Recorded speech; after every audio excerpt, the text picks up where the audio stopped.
got everything going for us. All right. Here we go. And now we are live streaming, and I'm turning this mic over to you, Regis Reeves. This mic is all yours.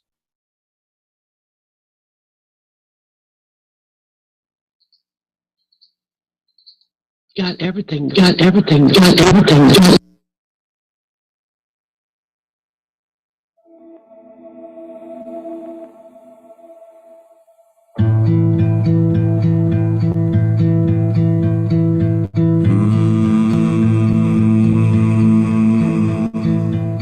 I've played the teacher, the preacher, guru, maintaining posture, separating me and you, as if the thoughts of God were mine, and mine to speak. I've listened with an agenda so I could prove all of the shit I believe to be true, just to hide the fear of being weak. Burn the scorecards, balance out the scales. We are one when distracted by our different sails. Underneath what's detectable with eyes, every particle's vibrating with the same light.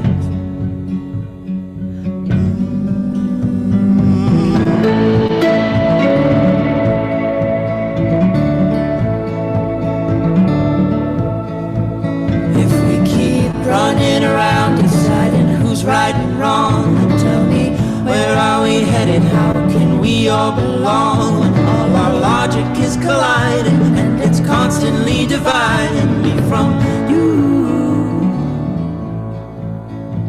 So damn those eager protestations on your tongue. Shut your brain up long enough to hear the lowly hum.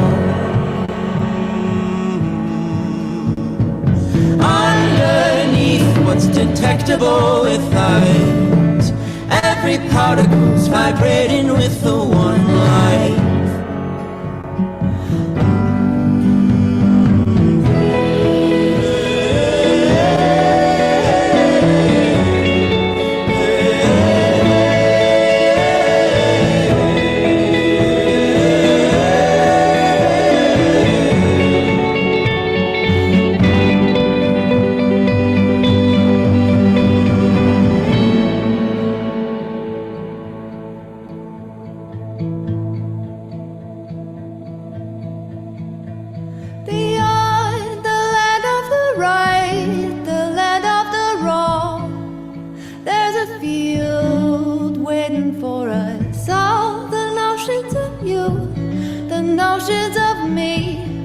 Finally agree, don't mean a thing. Burn the scorecards, balance out the scales. We are one when distracted by our different sails. Damn those eager protestations on your tongue. Shut your brain up long enough to hear the lowly hum. Underneath what's detectable with eyes, every particle's vibrating with the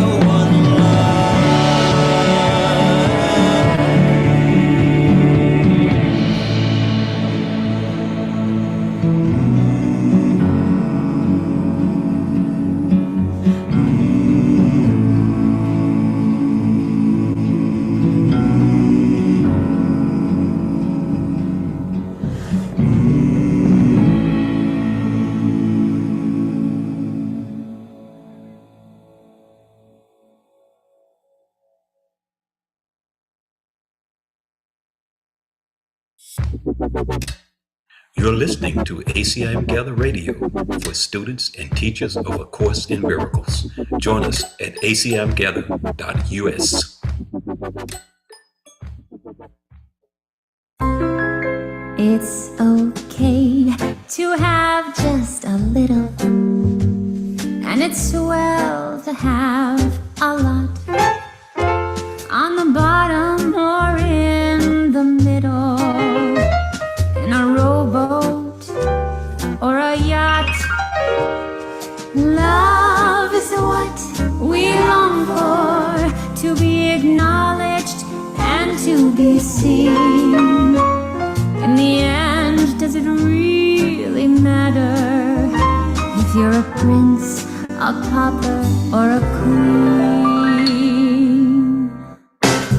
The more you give, the more you give, the more you live, the more you live. Your happiness is relative. And if you're feeling like crap, it's time to face the fact. It's your prerogative. To be positive. If we've come what we believe, then as we think, ye shall receive. So let go of the past. Pull your head from your ass. It's your prerogative.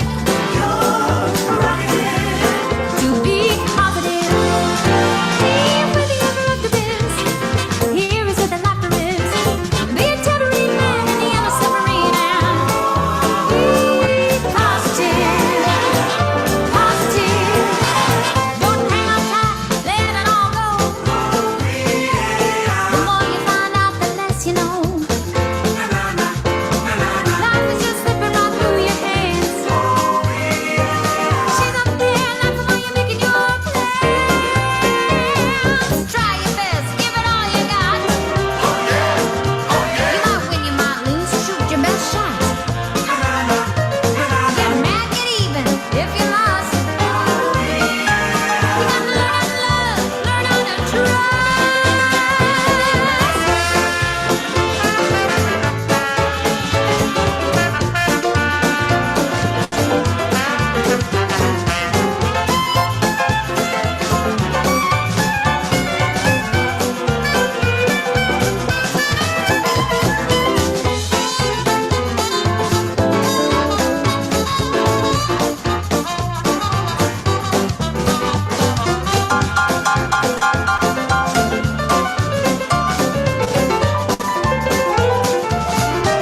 The more you give, the more you live.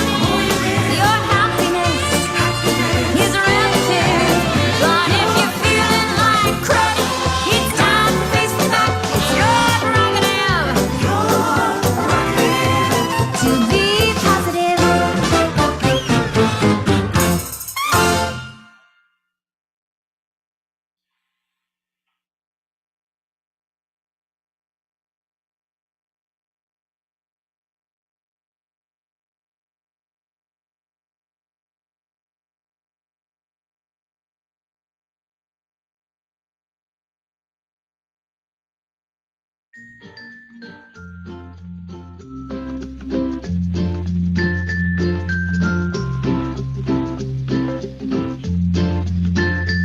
You are listening live to ACIM Gather, a gathering for A Course in Miracles students and teachers. For more shows and information, visit acimgather.com.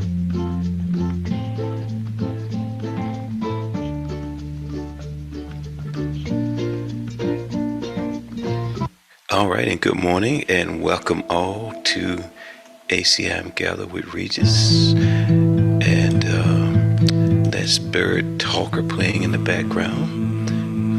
We've already heard that once this morning, and here it is again. Wonder why. And technology, it's all good, it's all perfect, it's all timing. I was just observing someone that did a music residency here in Nashville.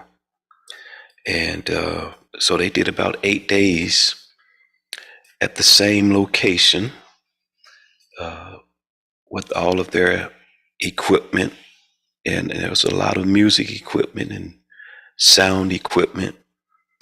But one of the things that I observed that came to my mind was that, wow, they come out every day and check the equipment, even though they just used it last night and they left it sitting right there on stage. Nothing moved or removed.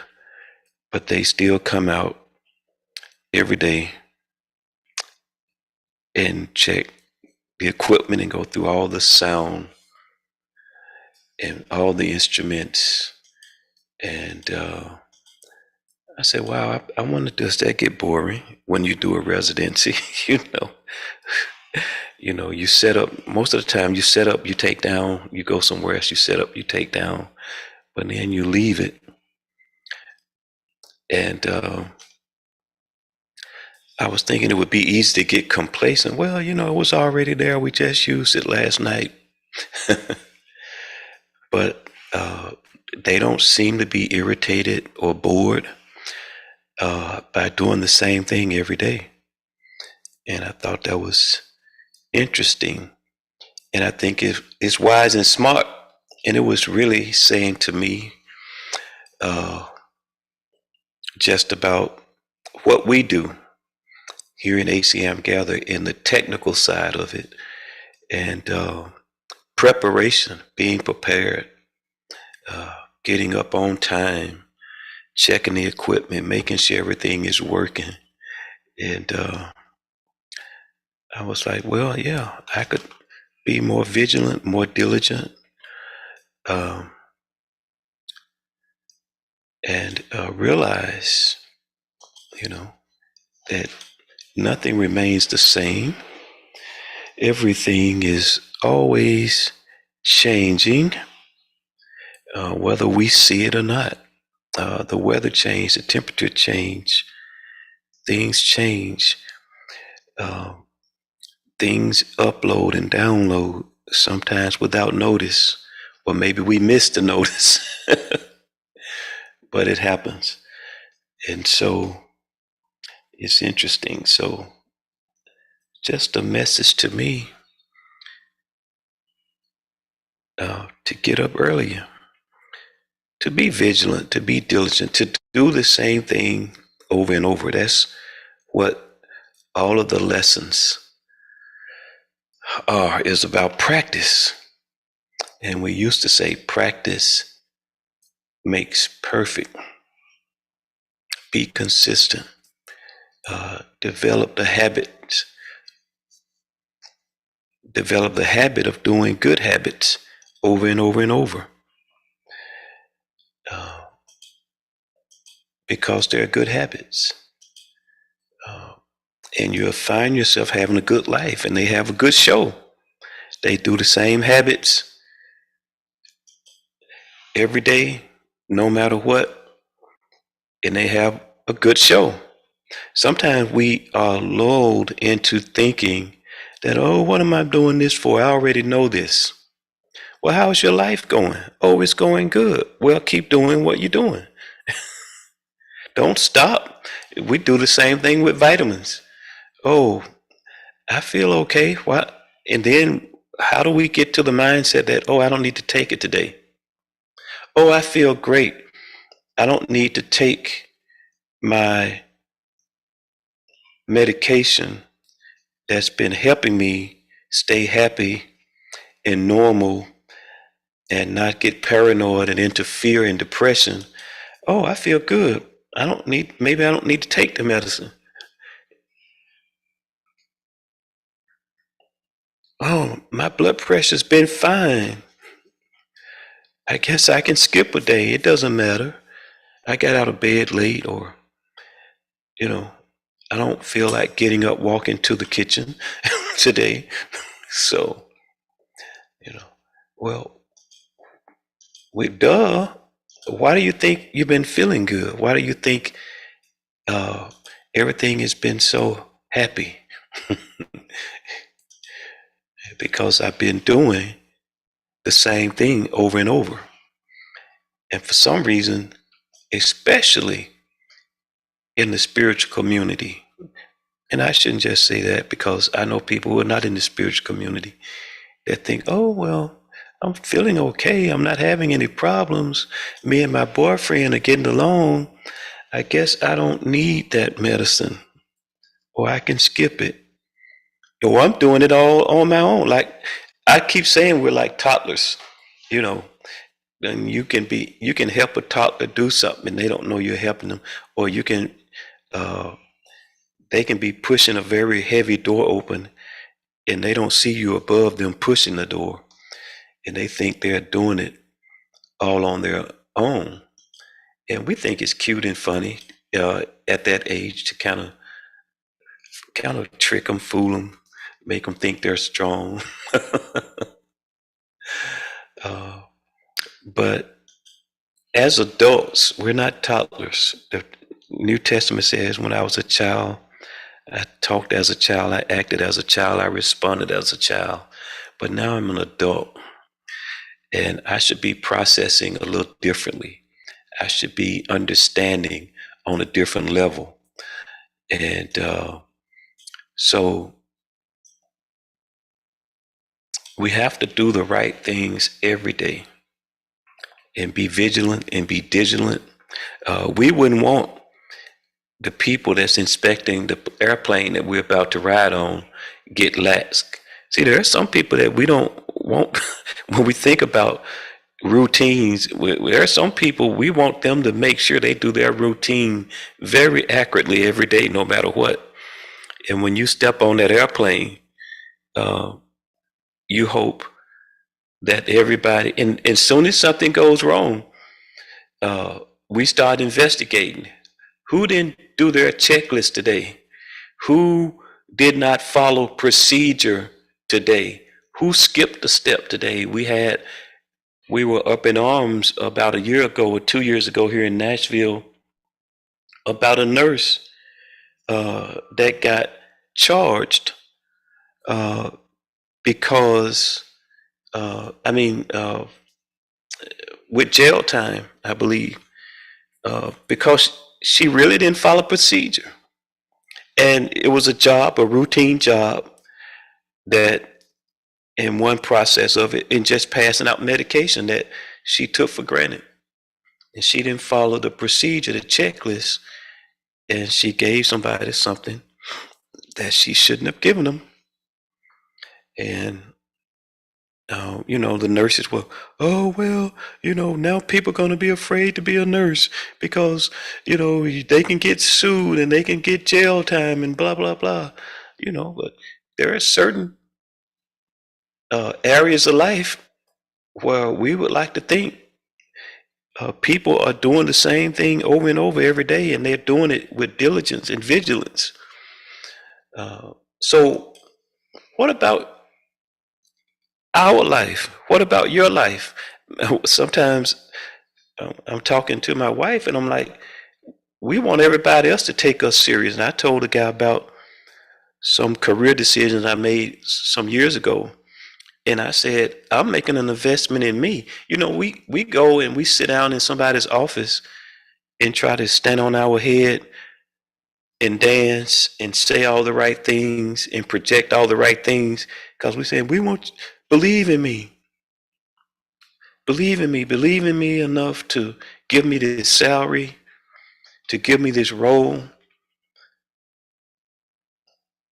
But do we take ourselves serious? Are we vigilant about ourselves? We want our spouse to take us serious when we don't take ourselves serious. Husband and wives and people in relationships see it all the time and get frustrated by it all the time because one spouse is chopping your head off about you taking them serious and following up on your promises and commitments to them, but you see them not taking their own commitments to themselves serious. And then they want to project it onto you. What about this self-esteem and this self-love? And I challenge people in my life, you committed enough. You'll get up and go to that job sick. You'll get up and go to that job with your relationship falling apart. But you won't get up every day and do the things that we need to do for ourselves. We'll make excuses. Oh, I don't feel like it. Isn't that the top of the list? If we was doing a 10 and count down from 10, when we get to the top, number one reason why we don't do what we do for ourselves, where we don't take the care, the emotional care and the spiritual care and the happiness care and the peace care that we need to take for ourselves, is we don't feel like it. We can put it off. It's interesting how we process ourselves in this body, in this world, in this life.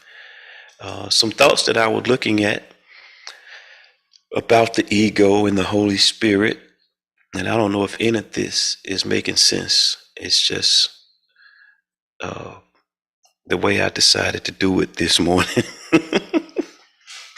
So you can get what you get from it, and maybe it's just a smorgasbord of thoughts. But I was looking at the ego and the Holy Spirit, and I really just wanted to remember and reflect on the nature of the Holy Spirit. And because we really don't go about our day like we remember. We're not consistent. And if I'm not, that means somebody else is not. It can't just be me. I'm not that naive.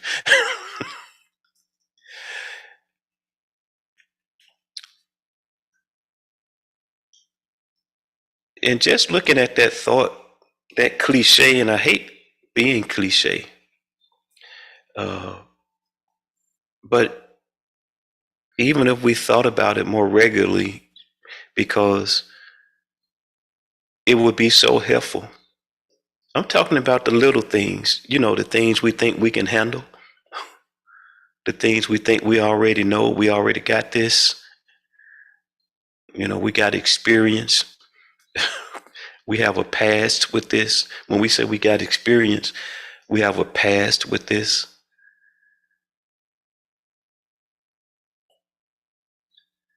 The ego speaks first.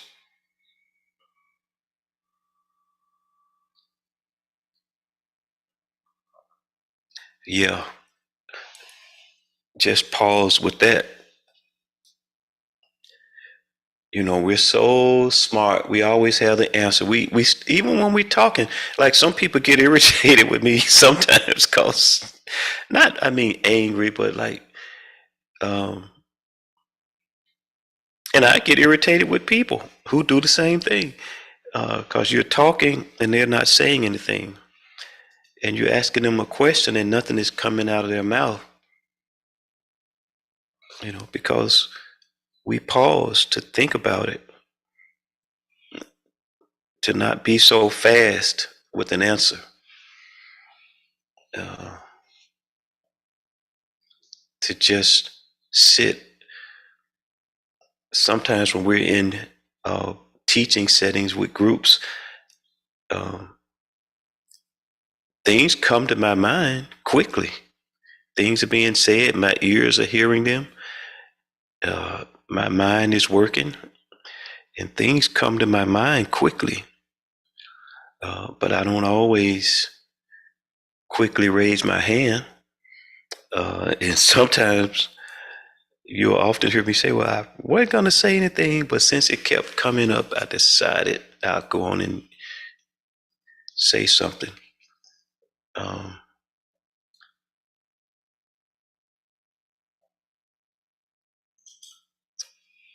Because even in a spiritual teaching setting, the ego speaks first. We're often interpreting what's in front of us from the spiritual ego. We haven't allowed the Holy Spirit's knowing to come forth. That's why we get into a lot of questions, and we get in this tangle web of questions, and well, but what about this? But what about this? But what about the Holy Spirit knows We said before that the Holy Spirit is evaluative and must be. He sorts out the true from the false in your mind. See, here's where we go awry. And I constantly bring us back to when we're reading these truths are not at someone else. They're at me. It's me, oh Lord, standing in need of prayer, standing in the need of this information that's in front of my eyes or in my hearing. What we see, even though our physical eyes may see the words on the page, but what we hear in our mind is he sorts out the true from the false. We don't see or really get the in your mind. See, we fall real easily and quickly and way too easily into the trap of taking what we're seeing on these pages and projecting it outward. Like, oh yeah, I'm evaluating other people's falsity. Yeah. Holy Spirit is showing me that you're wrong, Johnny. You're wrong, Junior. I can see through that scam or through your misinterpretation of that text. That's not correct. Uh, he sorts out the true from the false in your mind, not in my spouse's mind, not in my children's mind, in behavior and choices and perceptions. He sorts out the true from the false in my mind and teaches me to judge every thought I allow to enter it into the light of what God put there. Now, I'm just making it personal. The actual text says he sorts out every true false in your mind and teaches you to judge every thought you allow to enter it in the light of what God put there. Whatever is in accord with his light, he retains to strengthen the kingdom in you. What is partly in accord with it, he accepts and purifies. But what is out of accord entirely, he rejects by judging against. This is how he keeps the kingdom perfectly consistent and perfectly unified.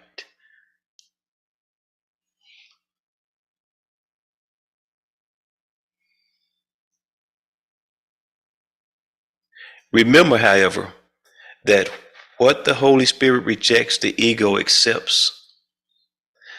This is because they are fundamentally disagreement.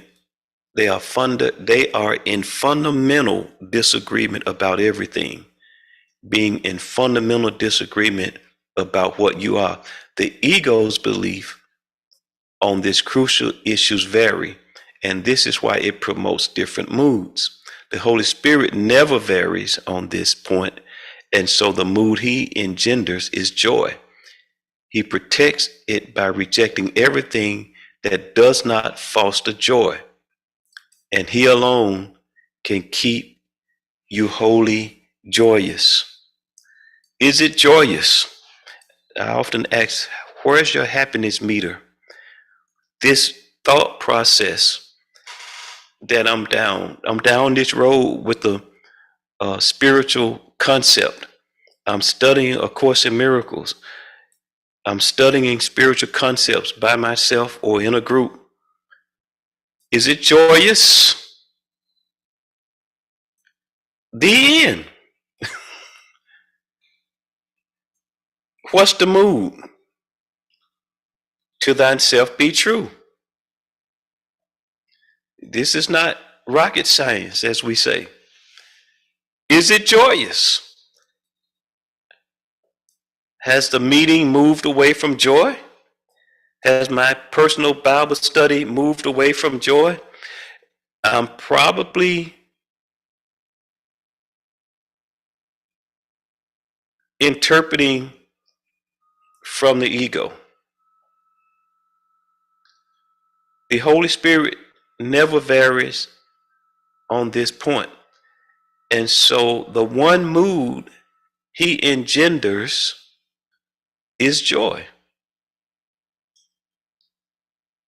One mood, all day, all the time. And I don't care if I'm discussing what's going on abroad or if I'm discussing what's going on in Washington, D.C., and I'm trying to put my little spiritual twist on it.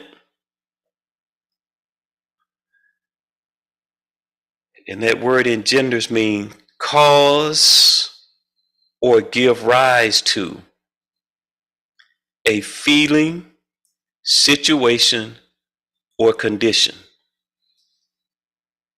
Cause or give rise to a feeling, situation, or condition. That covers about everything. And in the chat room, in our Pal Talk chat room, where we gather in simulcast, Lynn Johnson typed, I got that joy, joy, joy, joy down in my heart. So the one mood he engenders or gives rise to, and you can think you're discussing A Course in Miracles. You can think that you're on point, but I can guarantee you're missing the point. How do I know you're missing the point? Because this doesn't feel joyous.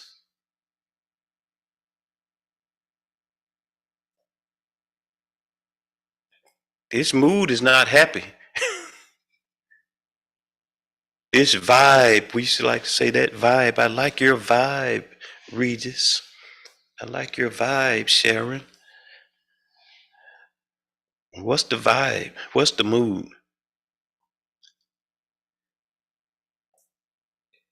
He protects it by rejecting and look at this, what the Holy Spirit does.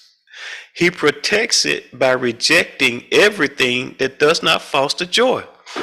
Oh, why you don't want to go, Regis? It don't seem joyous. Why you don't want to do this? It doesn't seem joyous.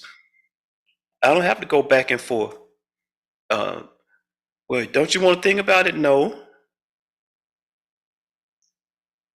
What you're presenting, what you're offering, is not joyous. It's not happy.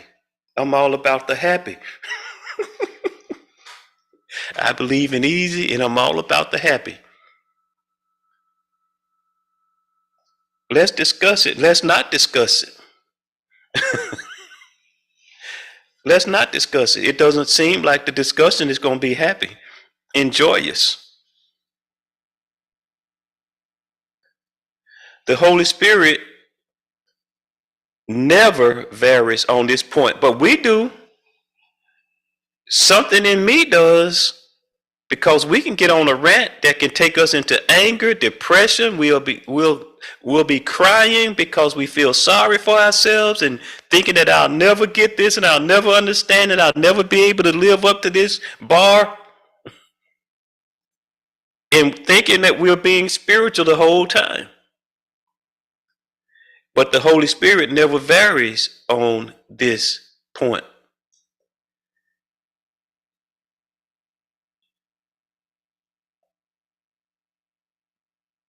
And the one mood,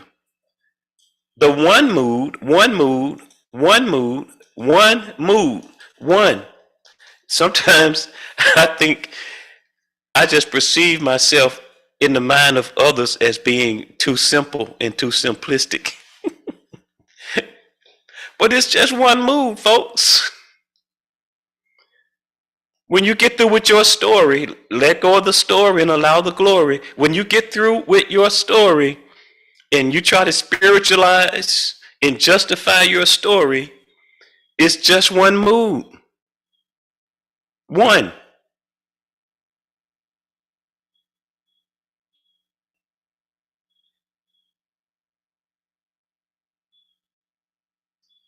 And so the one mood he engenders is joy.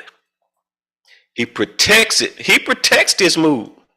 What it? He protects it. The only thing I see that this sentence could be referring back to is the one mood. He protects it by rejecting everything that does not foster joy. He rejects. You're rejecting me, Regis. Everybody got to say so. Everybody got a point. Well, you can have a point, and you can have a say so.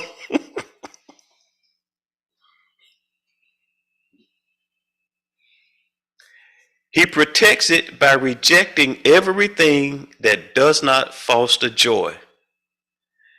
And so he alone can keep you wholly joyous. Don't need my help. He alone can keep me wholly joyous. He doesn't need my analyzations. He doesn't need me to bring up how this person is and how they always act and what they always do. It's been beautiful to watch some things unfold and just unfold and unfold and unfold that my wife and I discussing about things that were going on, and I'm just like, what do you want? Just focus on happiness, just focus on joy in the type of environment that you want. It don't matter what they are saying. It doesn't matter what the company says, what the boss says, anything. And things they will say, well, the company's gonna start doing this and the company's gonna start doing that. And I'm like, just because they say they are don't mean they are.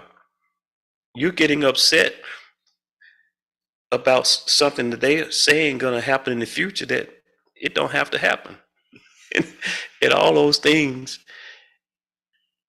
just begin to fall apart. All of those agendas, not in a day, not in a couple of days, but weeks, they just slowly begin to unravel. And I can tell you for example, they were talking about all the travel that she was going to have to do. And I'm saying, don't worry. Once they get the bill for the rental cars and the gasoline and the hotels, I said, they'll retract it. And just this past week, she was like, yeah, they telling us not to rent cars. I'm like, yeah. So what do they, and I said, so what do they want y'all to do now? Oh, they want us to do a WebEx. Oh, okay. Yeah. I'm like, what do you want? We get unraveled. And Dove always reminds us, what could we not accept? And we get so quickly into resistance. And we think, oh, because the Republicans control the House and the Republicans control the Speaker of the House, or the Democrats have a president, and this is how all of this is going to play out. And we need to find the joy. Is this thought, is this process, is this what I'm going through in my mind joyous? Is this conversation that I feel so high and mighty about that I'm having with my children or with my spouse? Is this conversation that I'm rehearsing in my mind and I'm on my high horse and I know the truth and this is what the truth is?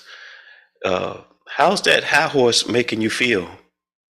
Is it a joyous horse? Is it a joyous horse ride? Are you happy? Are you happy and you know it? Clap your hand. Are you clapping your hands and doing a happy dance?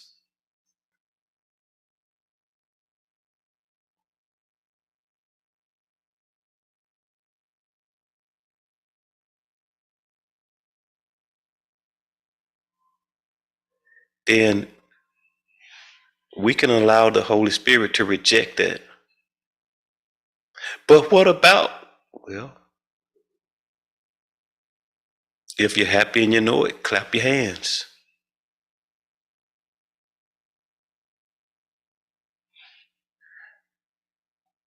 If you're happy and you know it, your face will surely show it. You don't look happy to me. When you judging me, Regis, well, no, you judging you.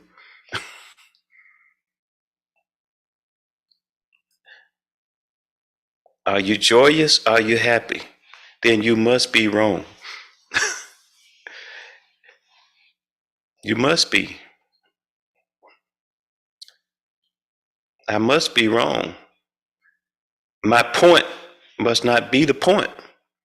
I think I got a point, but it's not joyous. It's not wholly joyous. It's not happy. It must not be the point. The Holy Spirit does not teach you to judge others. See there? When I read the first sentence,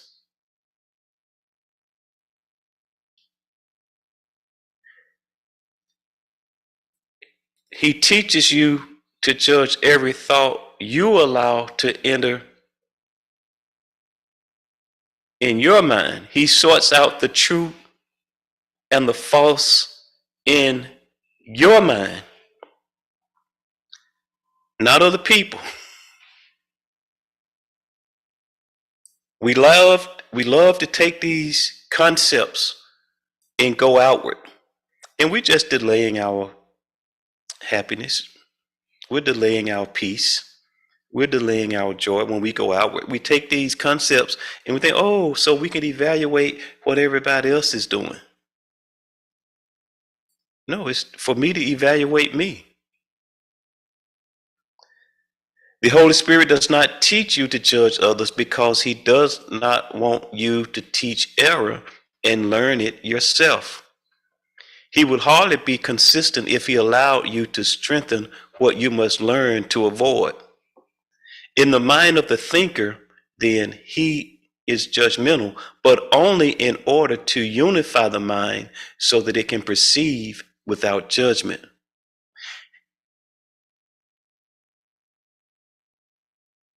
In the mind of the thinker, then, he is judgmental, but only in order to unify the mind so it can perceive without judgment. See, we go out with judgment, and it's not joining. There's no joining. There's no unification. It's them and it's us. It's them and it's me and it's them. Look at what they doing and see how that teacher is and see what that psychic does. We've been talking about psychic powers, desirable or not desirable, to be or not to be. But it's the psychic in me. That's the point.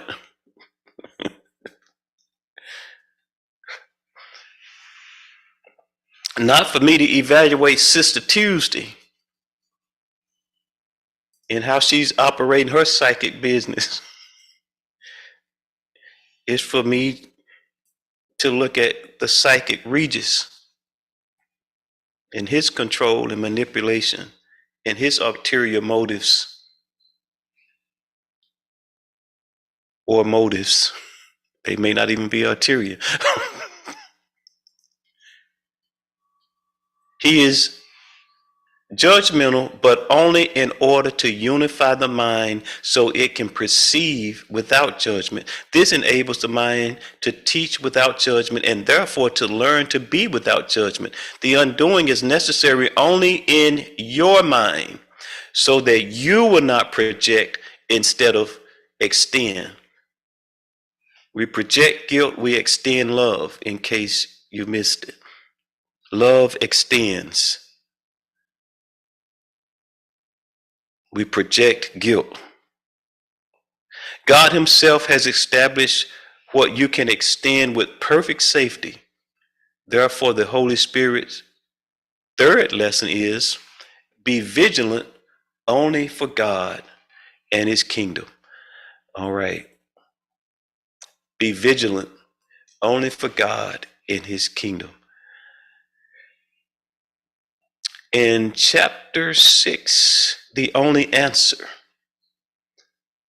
of the text in A Course in Miracles. In case you say, what chapter, what book? The book, A Course in Miracles, the chapter 6, the section 4, the only answer. Remember that the Holy Spirit is the answer, not the question. The ego always speaks first.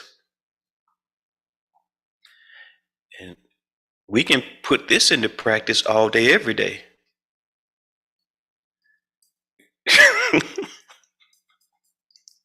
And I know it's true. It's like, wow.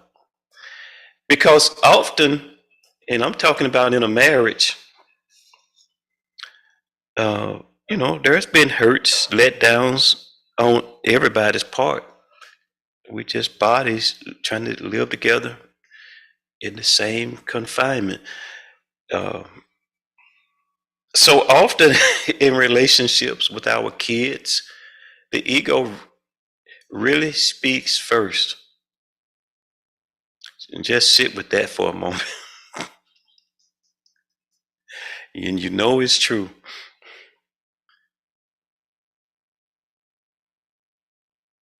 And when we say speak, I'm not just saying your mouth opens, but the first thought for you to say, hopefully, if you've developed some discipline,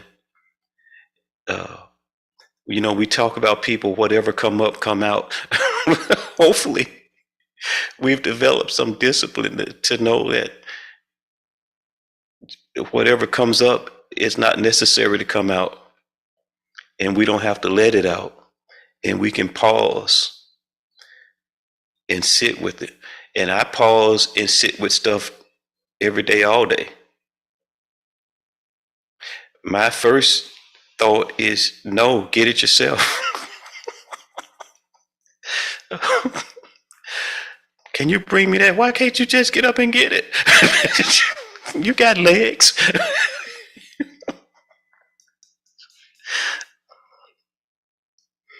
And we know how it is with our children. I'm just shaking my head. If you on Pal Talk or you listen on radio, I'm just shaking my head. You can only see these facials and actions if you're on YouTube or in the Zoom chat room. So the ego speaks first. That we used to say, follow your first mind. Yeah, that's an ego world thought. Your intuition, a woman's intuition. No, a woman's paranoia. A woman's resentment and bitterness from what happened in the past that she's projecting into her day so that she can't be happy and enjoy the handsome man that's standing in front of her that only wants her to be happy. That only wants to see her smile for no other reason. He sees the beauty in you. We love to play the song, I see the beauty in you. I see the this that's in you. And so it is. No, it's not. What do you want? What are you trying to get from me? A woman can see through a man. We know what you up to. Okay. The ego speaks first.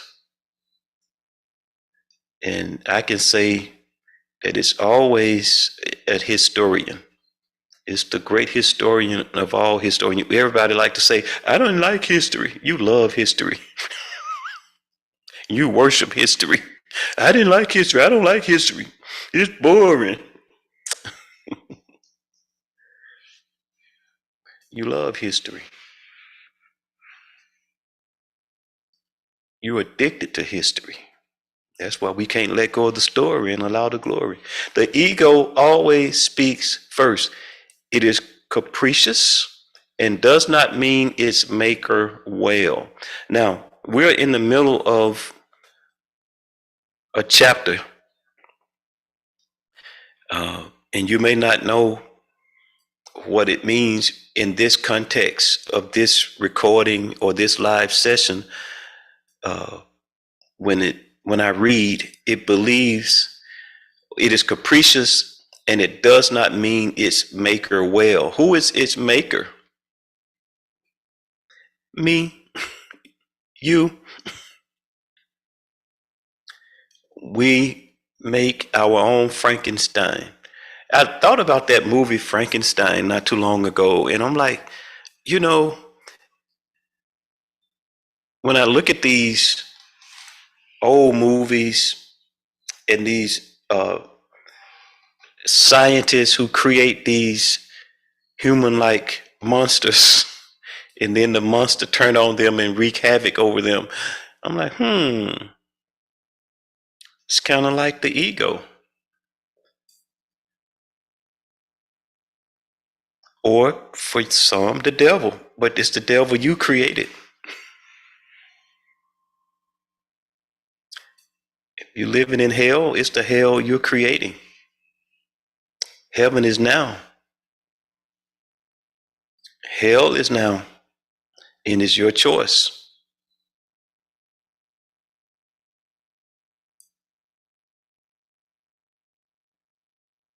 It is capricious and does not mean its maker well. It believes and correctly that its maker may withdraw its support from it at any moment. So it believes and correctly. So it's saying the ego knows that I may withdraw my support because I also have the Holy Spirit. And when I allow myself to hear the Holy Spirit and be moved by the Holy Spirit, my support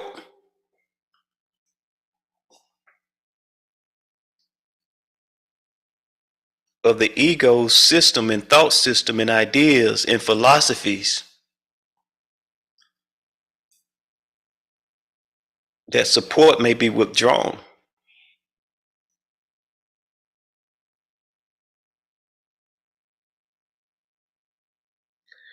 So the ego is always afraid. It never sleeps or slumbers. It knows that in any moment, in any given circumstance, you could have an aha.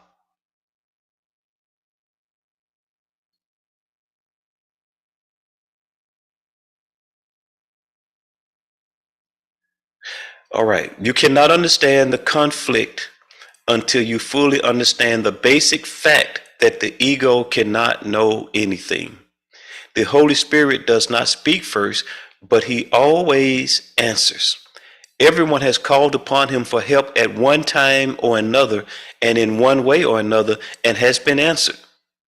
Look at Sharon typing yes. Since the Holy Spirit answers truly, he answers for all time, which means that everyone has the answer now.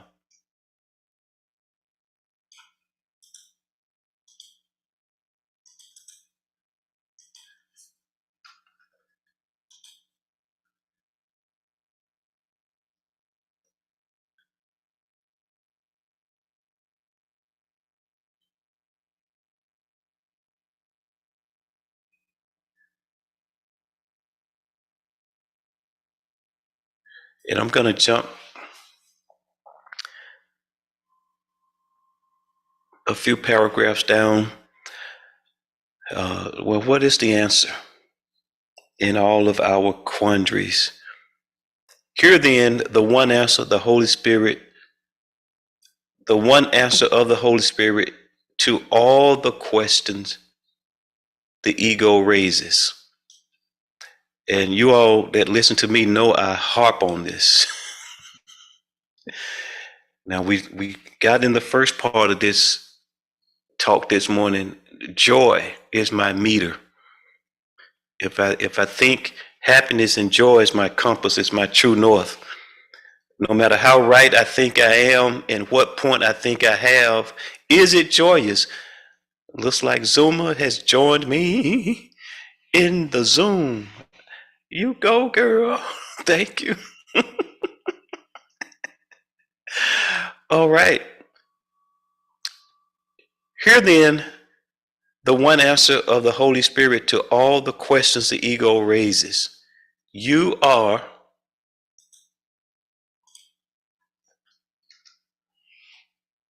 a child of God, a priceless part of his kingdom, which he created as part of him.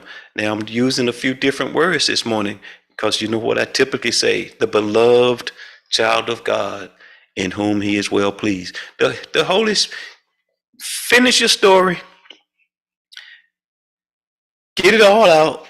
One answer, you are a child of God, a priceless part of his kingdom, which he created as a part of you. It resolves all the guilt. It's just one answer. I'm very simple. I'm very repetitive. It's joy, it's happiness, it's one answer. I am the beloved child of God in whom he is well pleased. And we can't hear it enough. We cannot hear it enough. When we jump out of bed and look into the bathroom mirror, we start. And it says that the ego conspires with the body. I skipped those paragraphs. Why? Because that's why I say you can be on a mountain in a cabin alone and you still got your body with you. You still got to do the same practice. You still got to go, you still got to remember the same stuff. Isolation is not the answer. You know, I think about Facebook and social media and Instagram. You know, I thought the other week, Zoom, I said, it just had a thought. You know, I could really just narrow down my social media contacts to just all New Thought, A Course in Miracle people. You know, that would be the same as me going up on a mountain with the monks. You know, we can isolate and think we're so spiritual, you know. But, you know, on my social media, there are practicing Christians, Pentecostals, people who still talking about the devil busy, people still talking about God did this and God doing that. And, you know, I'm like, you know, I'm gonna stay with it. I'm gonna stay in fellowship. I'm not gonna separate. I'm not gonna isolate. You know, I'm not gonna lure myself into some false sense of security. You know, and just have this protective shield around myself that I can create. You know, but I'm like, you know, I get up, I go to work, I go out in public, I go and I interact, and everybody don't have to believe what I believe and think like I think. And like, who am I in the midst of all of this?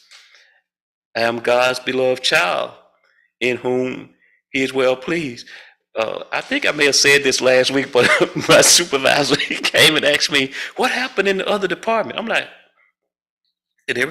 was everything well? I'm like, yeah, what's up?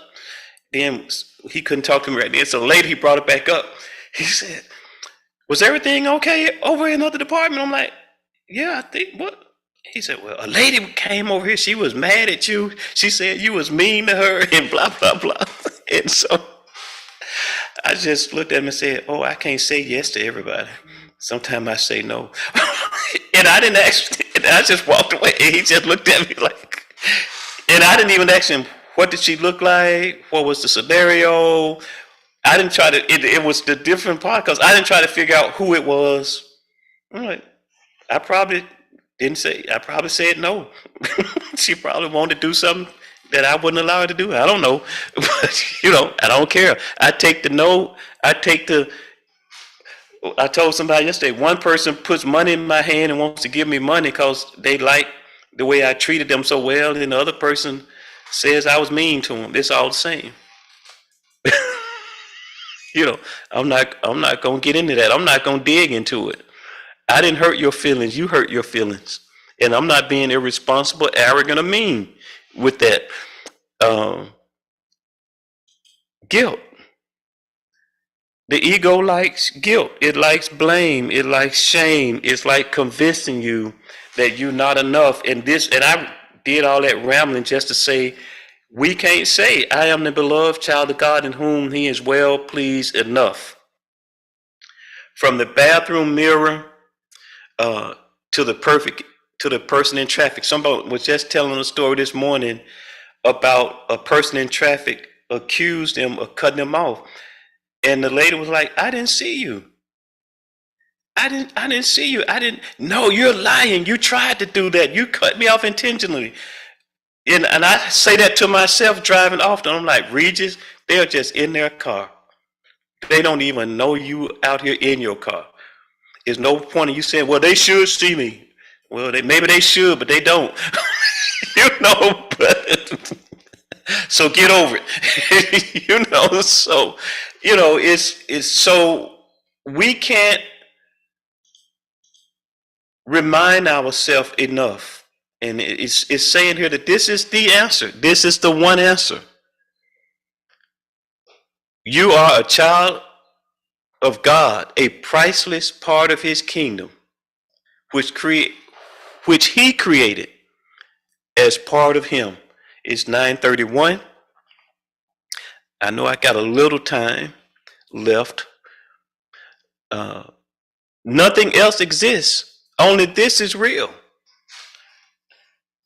And Lynn says 30 minutes. So, look at this. Let's keep it simple. Keep it simple, sexy.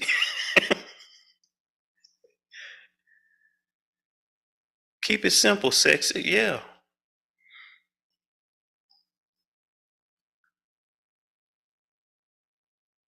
So if somebody thinks, or even if my ego is trying to tell me I say it too much, people are tired of hearing that you are the beloved child of God, whom he is well pleased.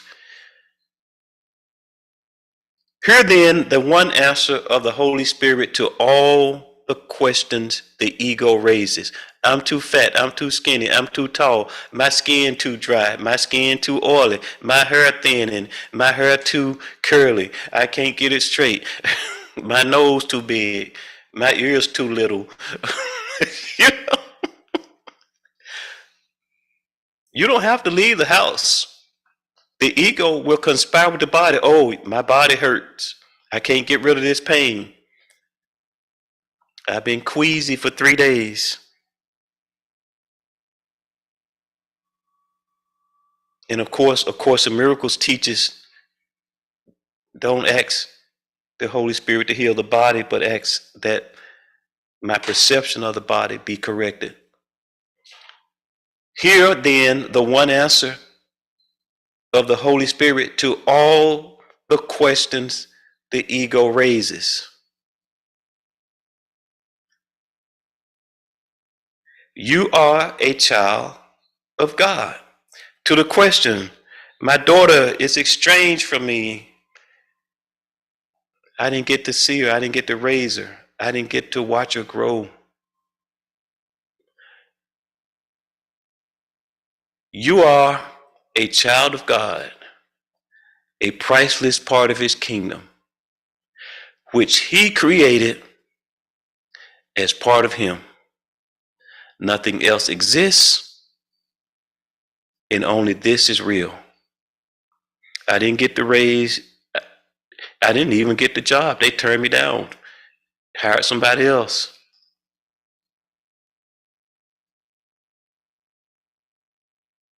Nothing else exists. Only this is real.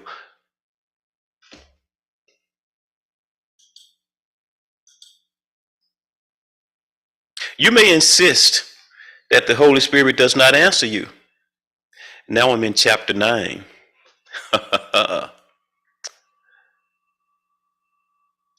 The acceptance of the atonement. You may insist that the Holy Spirit does not answer you, but it might be wiser to consider the kind of questioner you are. I love that movie, I, Robot, and I've been referring that movie to A Course in Miracles for many years now. That movie with Will Smith, and Will would be interviewing the robots, and they would be like, "That's not the right question," and he would be asking them something else, trying to figure out what their next move is or what their agenda is, and they would be like, "That's not the question. Got to ask the right question." You may insist that the Holy Spirit does not answer you. Oh, Laura, you saw it too. Yeah, it's a good movie. You may insist that the Holy Spirit does not answer you, but it might be wiser to consider the kind of questioner you are. I have a right to my questions. People has, I've irritated people. Well, because you're not asking the right question. Well, I don't have a right to. I don't have a right to have my question. Well, you have a right to have your question. It may not lead you anywhere that you want to be. I'm just trying to save you a little time. See, we get caught up in our rights, our illusion of autonomy.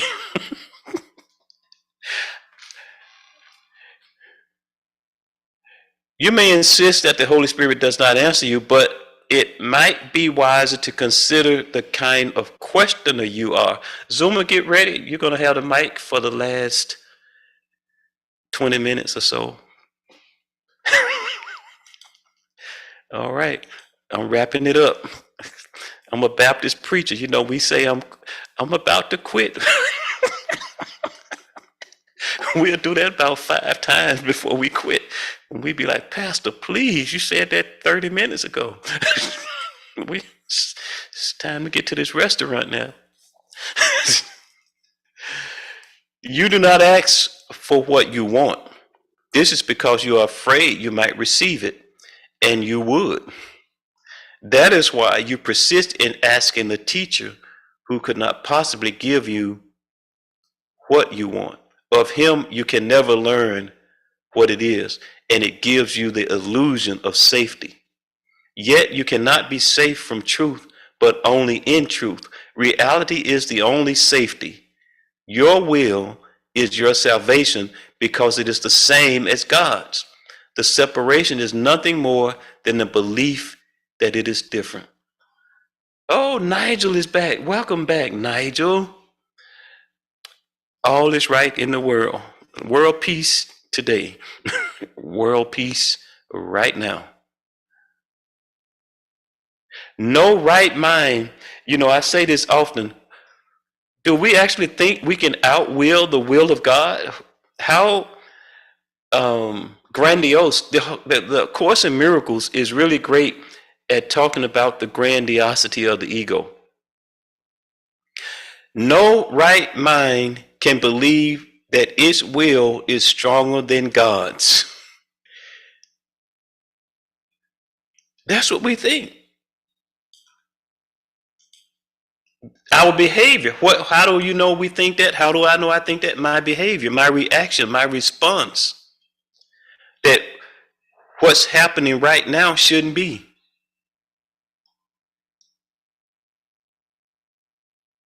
Seeking words of wisdom, let it be, let it be. No right mind can believe that its will is stronger than God's. Oh, I've outwilled God, and now God is mad at me. That was Adam and Eve hiding. Oh, we've overthrown God, and we've gone our own way, and now we're hiding in the bushes. And God, from then to now, is saying, why are you hiding? You have not overthrown me. You not have overthrown my will. You just think you have. We're just like I said, the toddler who's pulling away from our hand, who's raging and stumping, and you standing there thinking, you're not running anything. What do you think you're doing? You can't overthrow me, you little 1.5-year-old, 1 year and 4 months, and you think you're about to overthrow me? No right mind can believe that its will is stronger than God's. If then a mind believes that its will is different from his, it can only decide either that there is no God or that God's will is fearful. The former accounts for the atheist and the latter for the martyr, who believe that God demands sacrifices. Either of these insane decisions we induce panic, because the atheist believes he is alone, and the martyr believes that God is crucifying him. So in the religious world, either the devil is fighting us or God is sacrificing us.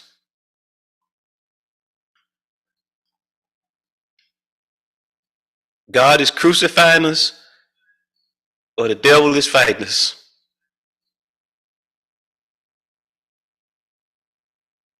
If I believe that there's a will and that I have a will that can outwill the will of God, if I really believe that, then this is going to be the quandary of my life. And we come over here into the Course in Miracles and think we're so much better because we don't use the name devil, but we just demonize the ego. So either the ego is doing it, or God is putting some demand on me to sacrifice something that I want to sacrifice. And we just change names.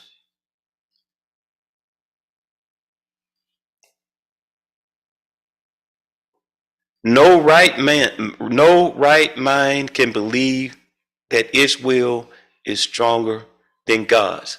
And on that note, Zuma Gonzalez.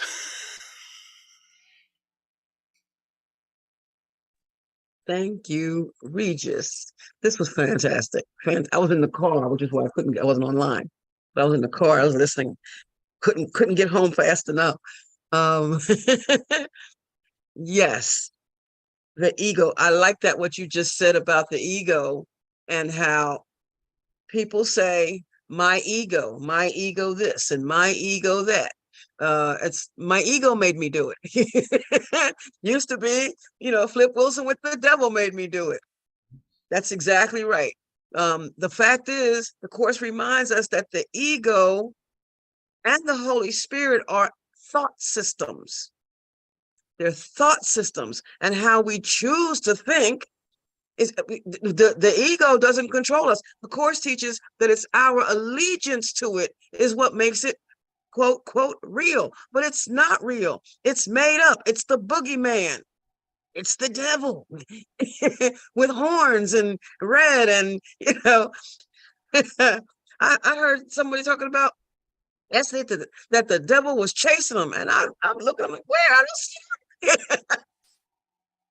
But that's exactly it. People think that the ego is real. It's not. And that's why I always say the ego thought system. If I'm thinking from the ego thought system, you'll never hear me say if I'm thinking from my ego. I don't have it. It's not real. I'm making the whole thing up. But from what you were talking about grandiosity, Regis, made me think about that section called grandeur versus grandeur. Now I can't spell it. Grandiosity. That section, grandeur versus grandiosity, and it starts out, grandeur is of God and only of him. Therefore, it is in you. Whenever you become aware of it, however dimly, you abandon the ego automatically. Whenever you become aware that grandeur is of God, then that God is in you, that you abandon the ego automatically. That whole thing about changing our mind, the second we say, Holy Spirit, help, we've already switched thought systems. We automatically switch thought systems at that point. When this occurs, okay, so you abandon the ego automatically because in the presence of the grandeur of God, the meaninglessness of the ego becomes perfectly apparent. The meaninglessness, the ego has no meaning. It means nothing except the meaning that we give it. And that is an illusion. It simply isn't real. It simply isn't real. But no, my ego this and my ego and I say it all the time. And I say it in study groups. I say it on Panel Talk. I say it anywhere, everywhere. The ego is just a thought system. It's a choice. And we always have the option to choose again. Let me continue reading. So when this occurs, I'm talking about the meaninglessness of the ego becomes perfectly apparent. And when this occurs, even though it does not understand it, the ego believes that its enemy has struck. And Regis was just talking about the fact that the ego conspires with the body. It makes it its enemy. So anyway, the ego believes that its enemy has struck and attempts to offer gifts to induce you to return to its protection. Oh, so let me help you meet somebody. Let me help whoever plays a number to win a number. Let me, this shiny thing, that shiny thing. The ego will offer gifts to induce you to return to its quote, quote, protection. Self-inflation is the only offering it can make. Ralph Waldo Emerson says, get your bloated nothingness out of the way. Your bloated nothingness. Get it out of the way. I love that. I love that. Self-inflation is the only offering the ego can make. The grandiosity of the ego is its alternative to the grandeur of God. Which will you choose? Grandiosity is always a cover for despair. It is without hope because it is not real. It's made up.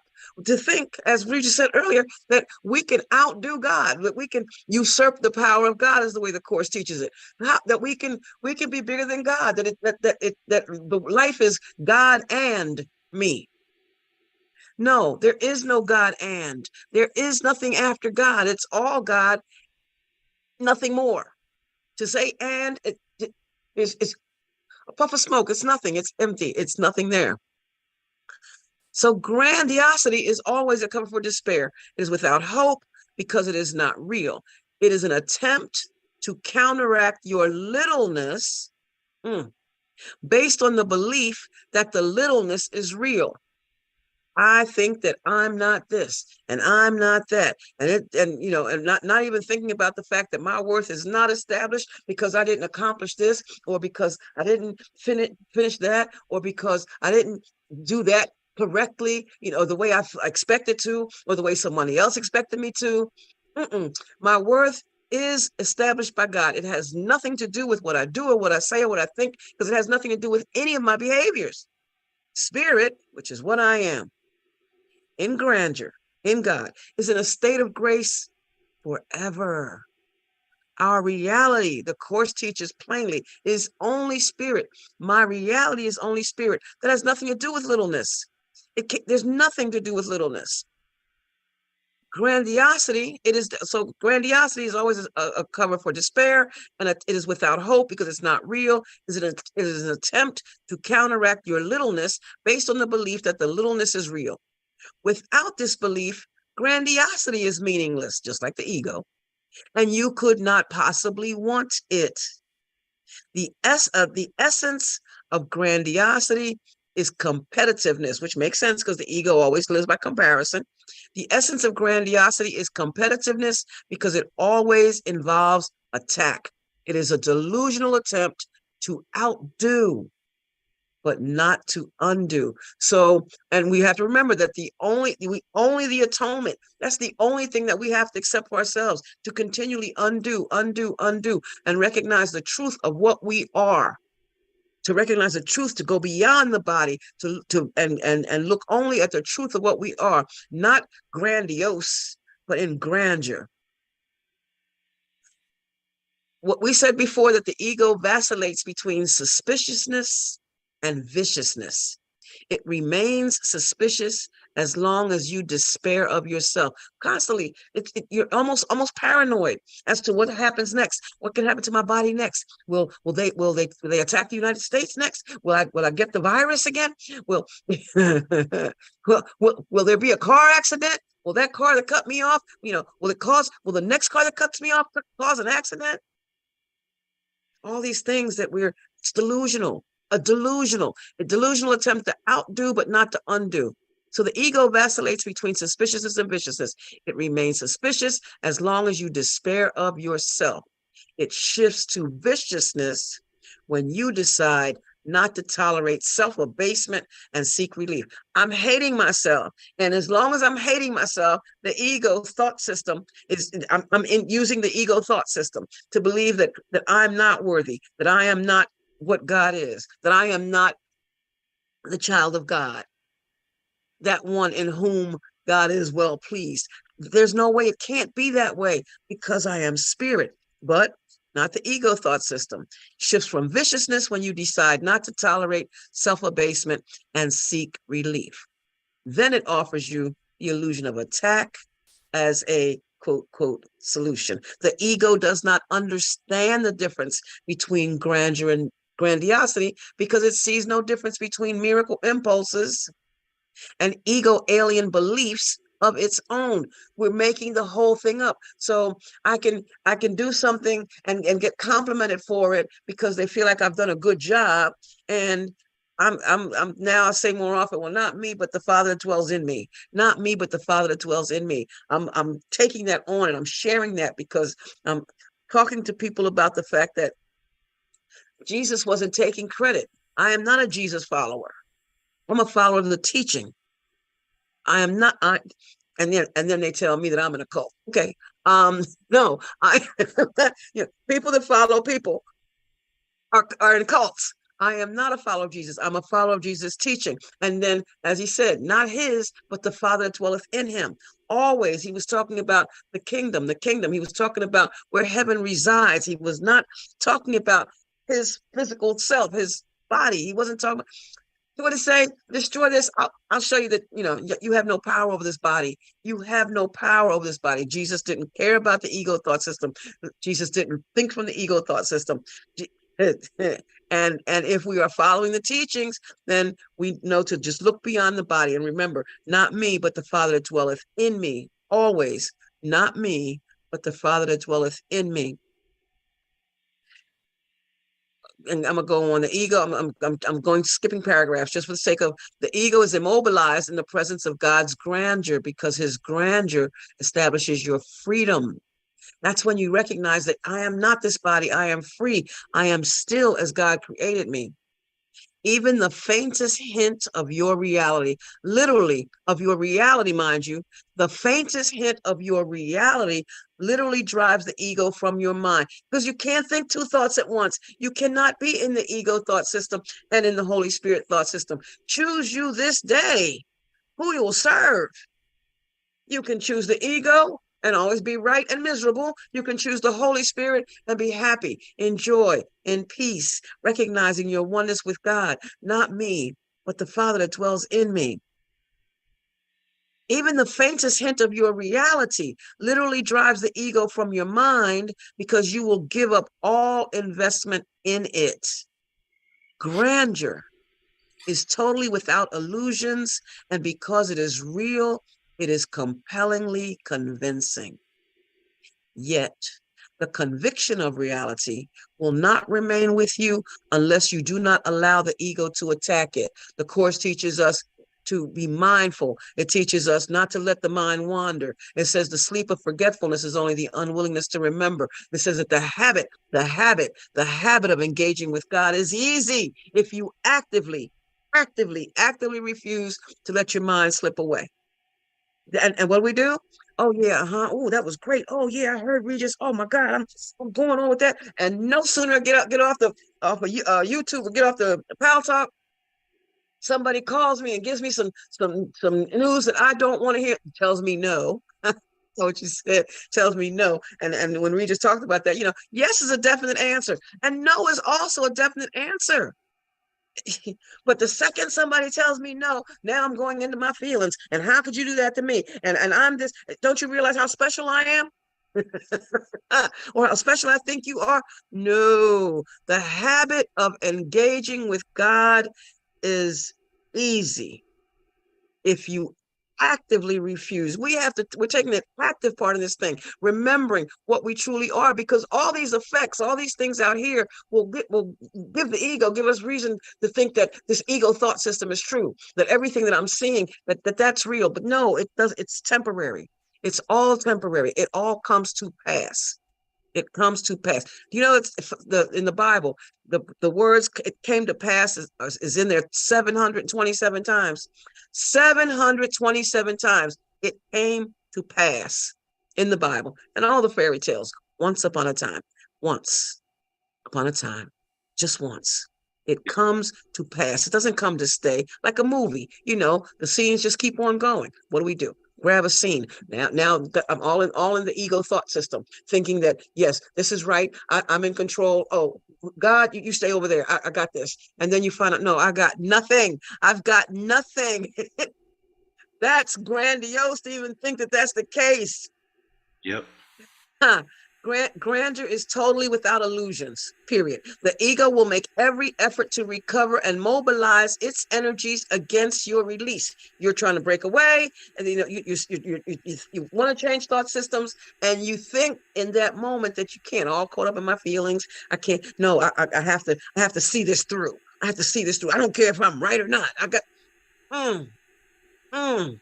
What for? The Course asks. What for? What's it making you feel?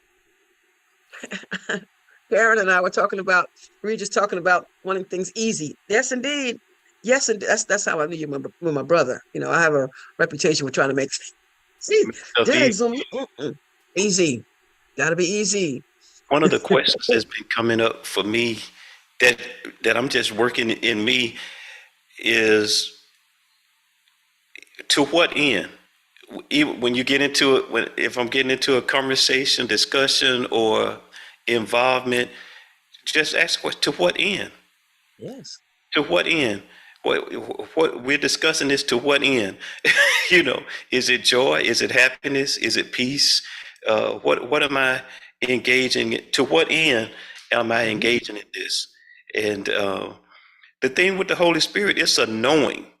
And it says the Course in Miracles in multiple locations throughout the book, it says the Holy Spirit knows. So there's no debate, there's no reasoning and figuring out and tossing it up. When we're doing that in any shape, form, or fashion, you can call it the spiritual ego or whatever, but we're not. We're in that mindset. We're in the ego thought system. When we got to flip it up and down and dig it out and analyze, which means to break apart. But when the Holy Spirit comes, the grandeur of the Holy Spirit is a knowing. That's why everything else disappears. It's like there's no debate. There's absolutely no debate. I don't have to try to figure, well, what makes this work and why does that work? It's just, this is the isness of it. It is, and it's so peaceful and so beautiful how that dynamic works. And that's the only, it's hard to explain. And we've watched interviews with Helen being interviewed, and how it was so difficult for her to explain certain things because it's just this knowing. Well, how did you know that? I had a real estate agent to ask me one time, there was a house deal in South Carolina and we had to do a bid, and I gave her this number, and it wasn't just your normal number. And it won, it got the bid, and she came back, she said, how did you know that? And how did you come up with that? And how did you, it's like, and I'm real good at just hunching my shoulders. It really irritates people. And my grandmother used to tell me don't do that, but it's unexplainable, but it's a knowing. And you know what to do. You're not guessing, you're not wondering. It may go against the grain, it may go against, and it's gonna go against the grain because it's the ego thought system. The two they're never the same, they're never in alignment. And that's what we have to get over, is trying to walk out our walk and wanting it to look right and make sense to everybody else. Good point. You said that, but you mentioned the Holy Spirit. The Yeah. Holy Spirit knows. It's in the Course 16 times. And I put this one in the chat. Only the Holy Spirit knows what you need, for he will give you all things that do not block the way to light. And what else could you need? All right. To what end? To what end? Thank you, Regis. Thank you. All right. And that's our time, Lynn Johnson. You can take over however you go about taking over. Well, thank you Got a so lot- much, Regis Reeves and Zoma. What were you going to say, Regis? I don't see Teresa in here yet, so. Oh, I was just saying we have so much technology going on now. That's why I said you can take over however you take over. It's like we got, we Well, got I got to YouTube, think we got about it. Zoom, we got Peloton. Every single time I'm like, how do I do this now? This is a different thing. I mean, it's because I'm getting ready to record Teresa on a whole nother system. So I Oh, have to set up a whole nother recorder for her because she doesn't come on Zoom.